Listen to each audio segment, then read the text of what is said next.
like if he's Coast here, and today I got you guys another video. Today we're going to be doing movies and TV reviews.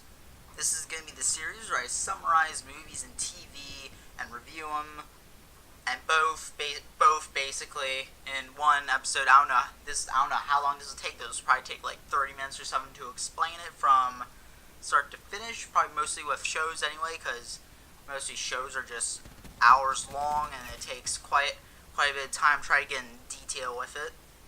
So anyway, without further ado, let's begin. So today's show we are reviewing is JoJo's Bizarre Adventures Part 1. The one anime we all know for the memes, like the be continued meme with the music, and I think a couple parts into the show, I think like a meme going oora oora oora. I've seen that meme, but I haven't seen the show far enough to understand it yet. I only watched part 1, and that's what I'm here to talk about today. So the anime revolves around a rich kid named Jonathan Joestar, who we know as JoJo throughout the anime, and his adopted brother Dio Brando, which we know as our antagonist villain throughout the show, and later we'll explain why that goes to be. So in the beginning of the anime, what we kind of see here is a car wreck, or by car I mean carriage, because it's the 1880s or something like that. It's 19th century England. I think we all know 19th century England. So it starts off, shows this whole scene. Carriage like fell over a cliff of some sort. Driver was impaled. Wife is dead. The father, George Joestar, just laying there, appearing dead, and then a crying loud baby, quiet baby. Boy, I can imagine those cries. But anyway, I guess Dio Brando's father somewhat came up to the site and was, I don't know, I guess basically looting the place, and found him there. Before he could loot something from George's body, he woke up, and George thinks he was there to save him. So I guess Dio Brando took that as a advantage to get stuff. I guess favors for all that stuff and whatever. So now we're back into the future a couple years later. And also somewhere in the wreck you could also see a box with the actual stone mask in there, which the stone mask is going to be a crucial part of the story in this anime here. It's going to basically be the reason a lot of chaos kind of starts here. But anyway, we're years into the future. Let's see, we had Dio Brando, who lives in the slums of England. Really cry life. Gets his head smashed into his own food, while JoJo, who lives in a very luxurious place, eating steaks, just living the life there basically. So now I got Dio's father basically on his deathbed, and then Dio goes to live with the Joestars.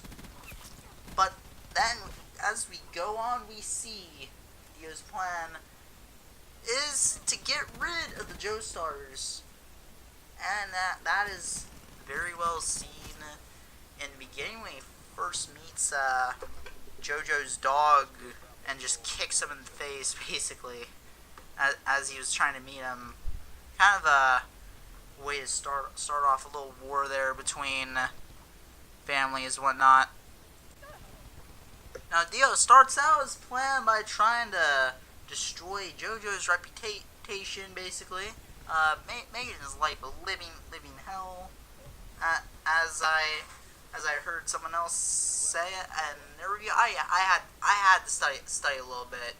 Like, I watched the whole entire anime, but I also wanted to make sure I go through this without sounding like an idiot talking nonsense. So please forgive me. So basically, the whole entire thing in the first episode is just basically JoJo and Dio just trying to best each other every way they could find, and then yep, it just continues and continues. And mostly at the beginning, Dio was just kicking Jonathan's butt. But so I'd say most of the gold medals just go to Dio. As you can see, Dio is just a full right douchebag in the beginning. Then JoJo meets a girl and saved her basically and bullied, and them noticing that JoJo is part of the higher class, and usually most of the lower class don't like the higher class people because usually sometimes the higher class people get bratty, blah blah blah. You all get the point. Yeah, JoJo basically gets beat up. The boys go away. The Arena Pelton is her name. Very grateful. Gives them grapes. Goes out dating. So hey, stuff is looking pretty good for Jonathan. How could Dio ruin it? I don't know. I won't say how Dio ruins it, but I'll leave you guys to find out. Hey, just because I'm reviewing this doesn't mean I'm just gonna explain every single little thing. Just go ahead and watch the show yourself, and you'll see everything. So now we kick off a couple years later, which is basically the next episode. They're basically a little older now, buffed up, probably hitting the weights, or probably just hitting the vegetables like usual. We see a game of football or rugby, what they probably call it in England. I don't know. Is it rugby? Wait, that's rugby, right? Yeah. Okay, whatever. But yeah, rugby. They seem to be getting along, but really though, it seems that it's just Dio still doesn't like the Joestars and is still trying to get their fortune, and starts poisoning JoJo's father without knowing for a while, which it seems like stuff isn't going well when to everybody else it seems to be going fantastic. So yeah. So there becomes a point where JoJo starts getting really suspicious of Dio's behavior with his excessive care for his father, and giving him his medicine, and he sees a sugar thing there, what would seem to look like sugar, which is really poison, and there another fight is kind of about to break out, whenever it's like fighting about whether it's actual poison or not. So JoJo takes the contents of the sugar, Dio calls it, and tries to go to Ogre Street, while Dio goes and takes the stone mask that JoJo has been studying, which apparently the mask belonged to his mother. Correct me if I'm wrong on that. And Dio wants to use it to see if it would kill JoJo. So he goes out into the dark streets of London and tests it on a drunken buddy. But it's the exact opposite of what he thought it would do. So what actually happens is that the drunken fool from the mask, and as long blood interacts with the mask, turns into a vampire, and the only thing that saved Dio was the rise of sunlight, and which the beggar just burned up and surprised Dio. Beforehand, JoJo goes off to London in a place called Ogre Street to try to find where this so-called substance came from, and meet another crucial character in the series called Robert E.O. Speedwagon, which is probably one of the coolest characters in the show, because you know that hairstyle and the hat that just turns into a blade. Hey, Hey, I want a hat that goes into a blade. That just sounds cool, to be honest. Just throw it like a boomerang, and then boom, there you go. So a fight scene sequence kind of starts to break out. I don't think it really lasts very long. I think it only lasts a couple seconds. But one thing Speedwagon notices when he is kicked really hard by Jonathan, he notices that he's not dead, and neither is his grunts, and he continues to ask why, which is JoJo's reasoning. His only sake for being there was for his father, and that they all have families to go back to as well. Which then, after that, Speedwagon has gained respect for JoJo and actually helps him out with finding the contents of the piece and basically finds the source of it. And then later on they go back to the Joestar Manor before Dio does, and Dio goes back. Then it is all revealed. So now as Dio returns to the Joestar Manor, he finds out and gets really salty that they figured out that he was really just trying to kill George Joestar and try and take all the inheritance, and the guy who was supplying the poison is known as Wang Chan, who was also just arrested, and before he could get arrested, Dio, of course, Dio basically goes to stab Jonathan, but instead hits George Joestar and uses the blood on the mask and basically turns himself into a vampire. Cool.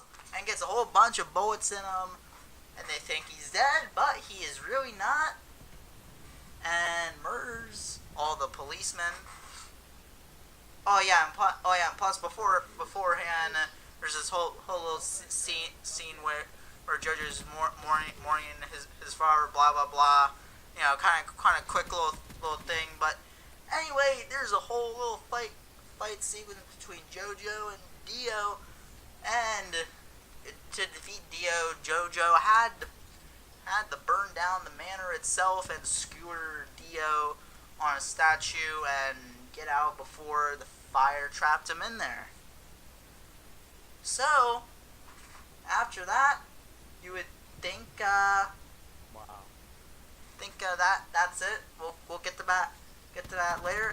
After that whole thing, he is just really injured, hospitalized basically, and then as he's being hospitalized, the one who's turns out to be bandaging him, Arena. Hey, she's back after that whole thing in the first episode. Oh boy. So Wang Chan goes back to the rubble to get the mask, but Dio stops him. Oh boy, Dio's still alive. What a surprise. You know, he can't really expect a villain to be killed off that early. Like, come on, that's just a known fact at this point. So on the next tournament events, basically the very next day, JoJo and Rena are just walking down the road, and they run into an Italian bear named Will Antonio, sorry if I got that name wrong, Zeppeli, who basically starts showing JoJo the power of Hamon, which is also called Ripple, which basically lets the martial arts... It's basically a martial arts that lets the user focus body energy into other kinds of energy on proper breathing. So that's what Hamon is. Oh, and also, Hamon is also basically energy of the sunlight, which is effective against vampires, which is going to turn out to be very useful against Dio. So after JoJo learns to use Hamon, they set out to hunt down Dio with the company of Speedwagon with them. So, as they reach a tunnel that goes into the Wind Knight's lot, which is where they're heading, where Zeppeli believes Dio went, which halfway into the tunnel, they get attacked by a zombie, Jack the Ripper. So if y'all know Jack the Ripper, then good. I'm not gonna go too much into him. Zeppeli fights away, but then tells JoJo to finish him off. but also gives him like a glass of wine as a challenge and tells him not to spill a drop of it while fighting Jack, just using Hammond. So, yeah. So it's basically if he loses a drop, then Zeppeli just leaves them there in that tunnel just to die, basically. So JoJo figures out using Hammond where Jack is and just kills him through a wall, basically.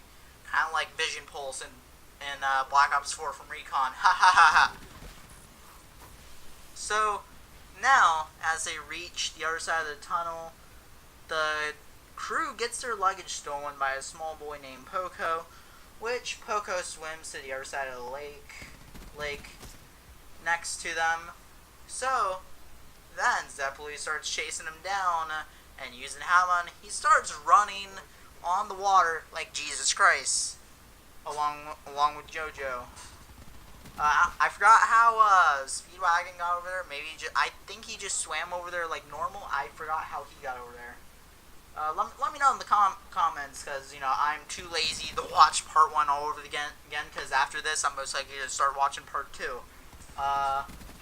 So after they catch Poco, it is revealed that Poco has no memory of stealing their luggage, and it turns out Poco was just used as a trap for Dio to get all of them. So fun. So as it starts, Dio fights Zeppeli, and it turns out Dio already knows about Hammond and starts fighting against Zeppeli and freezes Zeppeli's arms. So it makes Zeppeli at this moment useless. You had one job, Zeppeli. Come on.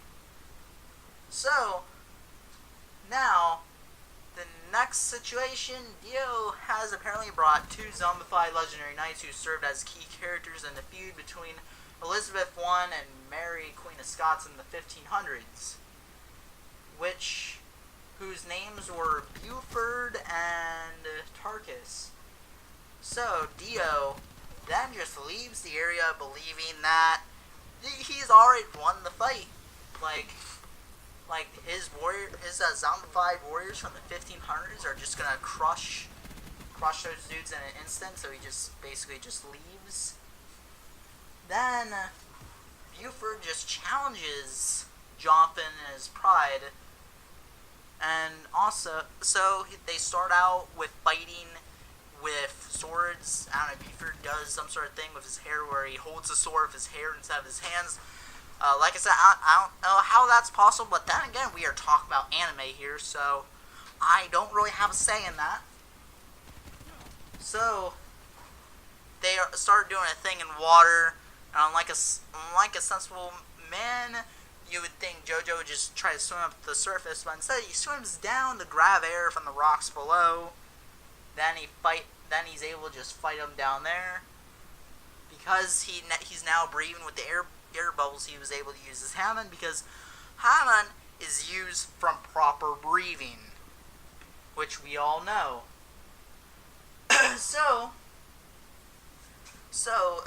Then there comes a scene where Buford goes to his senses a little bit. He is defeated by JoJo, but before dying, he actually befriends him and actually gives JoJo his sword called Luck and Pluck. Then he basically dies. Buford then challenges him, but however, at this point, JoJo is just exhausted, and Zeppeli is still weak from the ice, which has already defrosted due to help from Speedwagon using his heat or something to help Zeppeli. So they start using leaves as a glider to get away from Tarkus, but Tarkus jumps towards them and they crash into a cliffside that was a train ground to the night, so kind of like a little castle. And so next, I need to catch a breath here. I've been talking nonstop for like the past 3 minutes. Okay,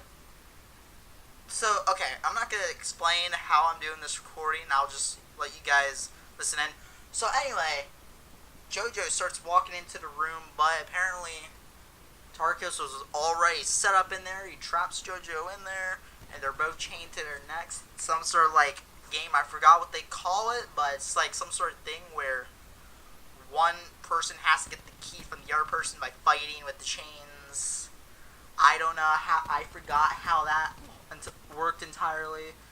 But then, so in order to find a way to get in there, Poco found a way. He climbed through a little entrance that only fit him, and he opened the door, which lets the rest of the group into the building. Zeppeli, however, starts to remember a prophecy that he was going to die in a similar situation like this, so he sacrificed himself to help JoJo and gives him his life force, which JoJo then breaks free, which surprised Tarkus, because he said he could never break the chain himself, which JoJo just instantly did after he got Zeppeli's life force. So after killing Tarkus, they start mourning Zeppeli, and then his honor burning his body in honor. So that is that episode right there. Let's continue. So after finally reaching Wind Knight's lot, they meet someone there and learns that the town has been taken over by Dio's army. The man there and two other men come behind him are known as Dyer, Strazo, and Zeppeli's Hammond Master, Tonpetty.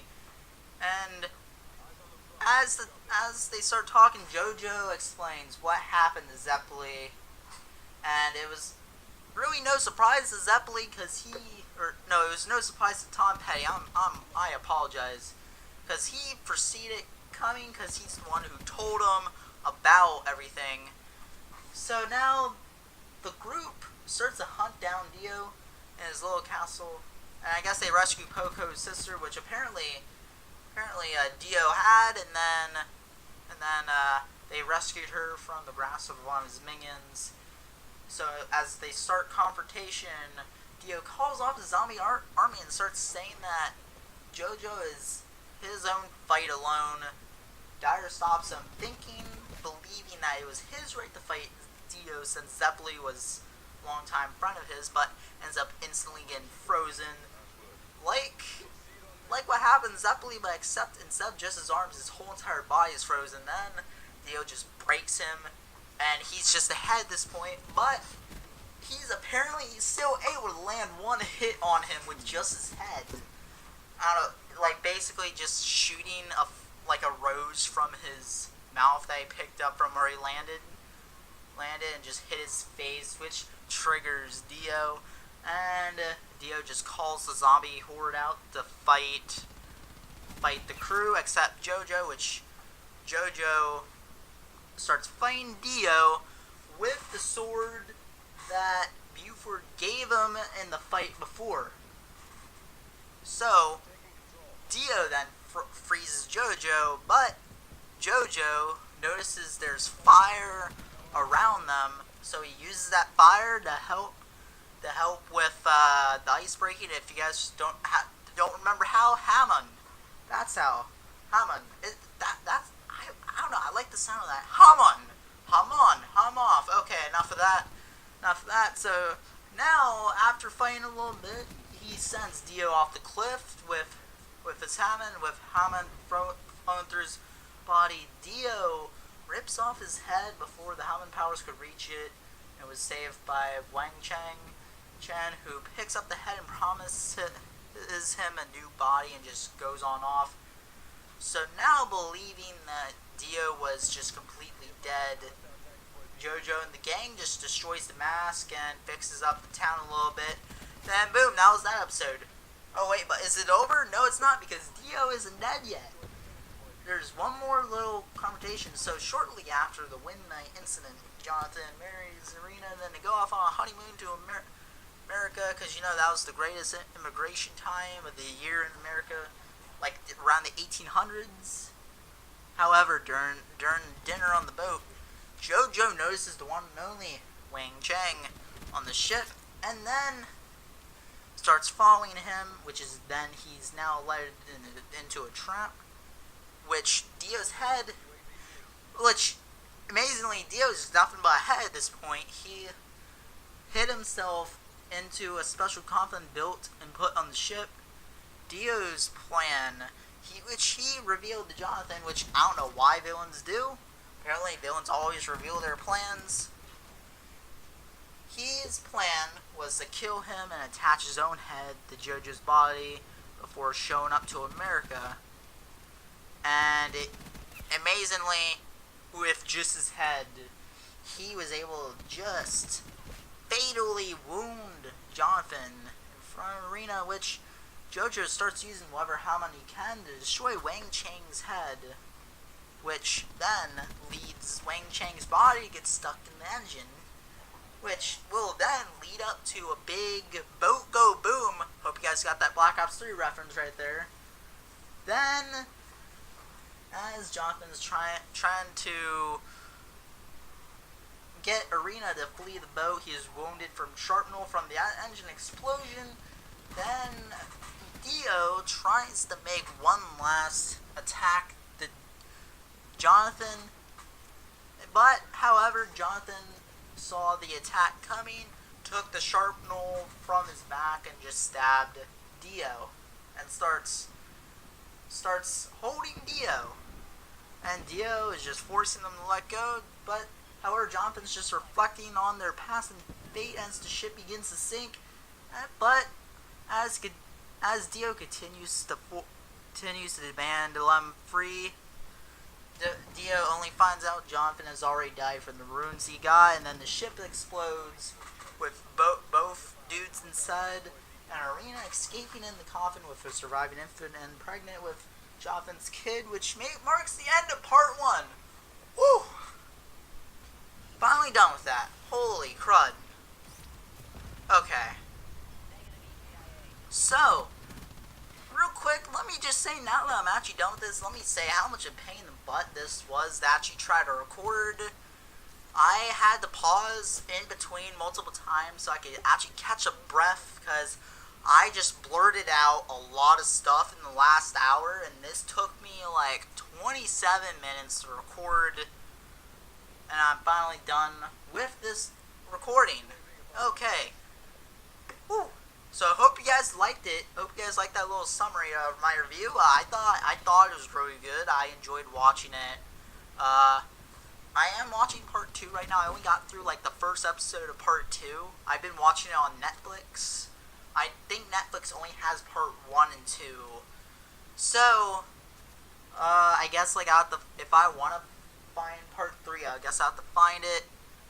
Should I do more of these? Do you guys want more of these? I really did this because I really wanted to do something different on the channel, and I'm looking for an excuse to use my Sony Vegas program some more to edit. Did I do a good job with this? If I didn't do a good job, then I'm sorry. I tried best I could reviewing this. If I missed anything, I'm sorry. But that has been JoJo. I rate part 1 a good 8.2 out of 10. I think that's a fair rating. I should have scratched that. 9.1. I think that was really good. I'm definitely gonna watch some more of it. So, anyways, if you guys enjoyed this video, leave a like, drop a comment, subscribe if you want more videos like this, and I'll see you guys in the next one. Later.